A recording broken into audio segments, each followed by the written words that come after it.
So it actually looks like I'm holding a giant turd.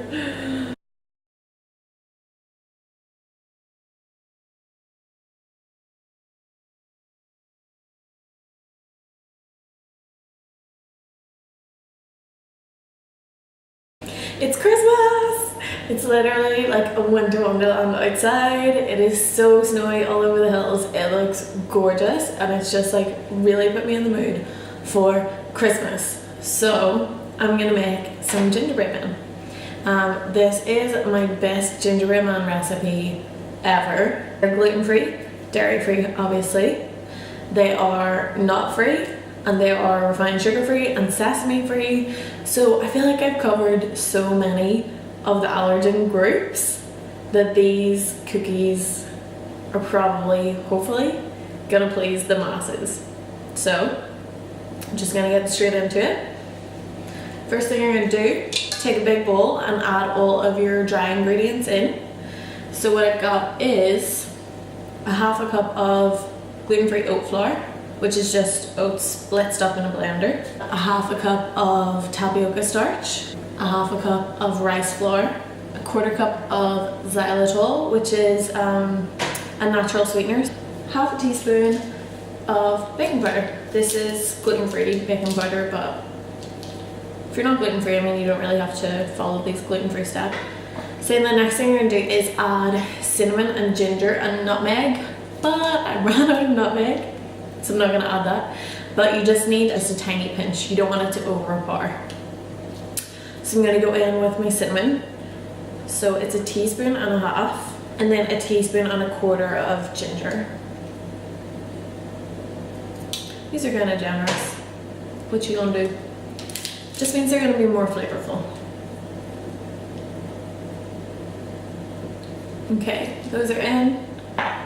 And just a pinch of salt. Then you're gonna give that a mix around. Make sure everything's all incorporated. This smells amazing already. Okay, so the next thing you're gonna do is you're gonna go in with 6 tablespoons of coconut oil. And once that's in, you're just gonna work it in with your hands, kind of like if you were making scones and you were working the butter in, because coconut oil can clump. So I'm just gonna do that. Make sure you wash your hands first, obviously. All right, this is pretty well incorporated now. Next thing you're gonna do is add a flax egg. So I've already made this obviously ahead of time. I've just combined 1 tablespoon of flaxseed with 2 tablespoons of water. Then you're gonna go in with half a teaspoon of vanilla extract. I don't even know why I never measure my vanilla. I'm just like, oh, I really like vanilla, so I don't mind if I'm a bit heavy-handed with it. And then the last thing you're gonna add in is some molasses.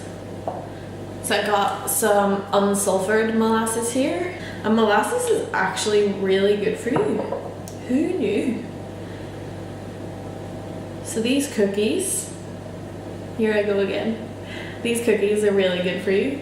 I just love to say that everything I make is so good for you, but it actually is. Molasses is full of minerals. And 4. Okay, and once that's done, you can be polite if you want and get a spoon, but I'm gonna use my hands. Just get in there. The molasses will be a bit sticky, so sorry if you get sticky fingers, but it's worth it.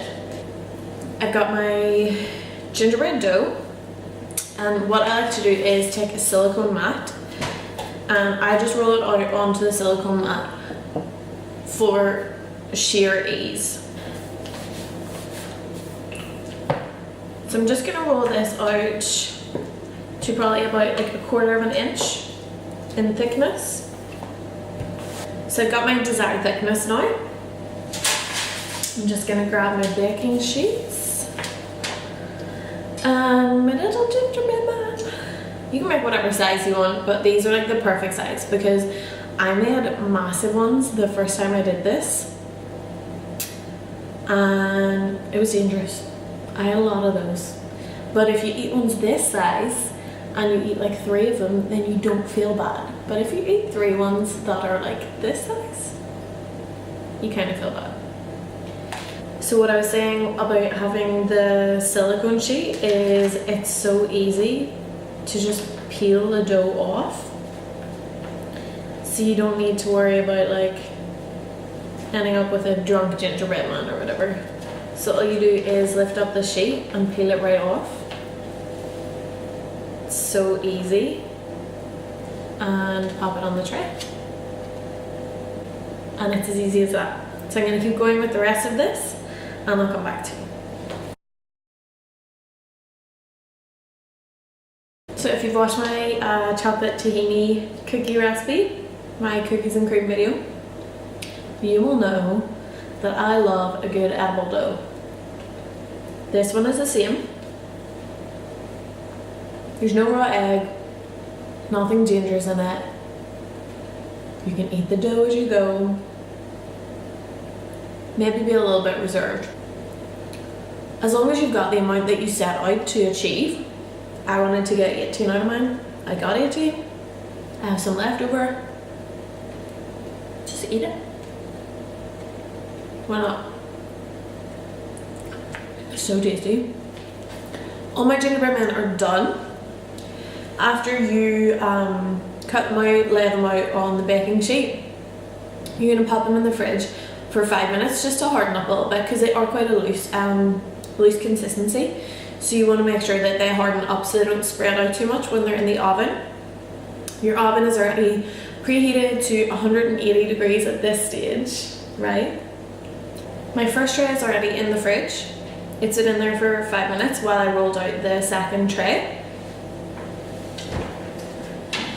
So I'm going to grab these guys out and put these ones in. And then these are going to go in the oven for 8 to 10 minutes if you like a chewier, softer gingerbread man. But if you prefer it more crisp, go for 10 to 12 or even like 12 to 14 depending how crispy you like it. They smell so good. And now that these ones are out, that means that these guys have had just over 5 minutes in the fridge. So I'm gonna pop these ones in. I'm gonna let these cool. I wanna eat them now, but I'll let them cool.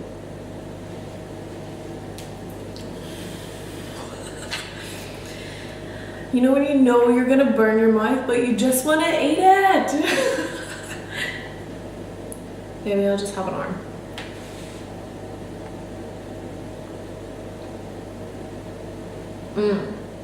I've given these to people and they genuinely like had no idea that they were gluten-free, vegan and refined sugar-free. Well, obviously they assumed that they were vegan because I made them. But you wouldn't know that they're free from all of these like nasties because they taste so delicious. So if you're stuck, you're vegan and you're gluten-free, maybe you're just dairy-free, egg intolerant, nut allergy, whatever you got going on, you can have these and you're welcome. Please comment, like, subscribe, follow me on Instagram at Fussy Veggie Guide. Please try these out, you will not regret it. They're so easy and you can find everything you need at your supermarket these days. I have to stop because otherwise I won't stop eating these, so I just need to stop talking and go to work and it'll be fine. I might take one for the road. And I really hope you do try it out and let me know if you do. I really love it when you guys tell me when you make my recipes. So check it out. The blog will be linked below with all of the ingredients and the measurements and everything. And you can go on my blog, my Facebook, my Instagram, everything is linked below. So go check me out, send me a message. Tell me if you guys want any more holiday inspired ones and I'll try and get it done before Christmas. But editing is not my bag. Like editing is really stressing me out. I tried to edit my What I Ate in London 3 times. Thank you so much for watching, guys. I hope you have an amazing Christmas. I hope it's as white and beautiful as mine is, wherever you are. And I'll see you guys in the next video. Bye. probably look so creepy right now, like or if you're using a Veggie cooker, creepy.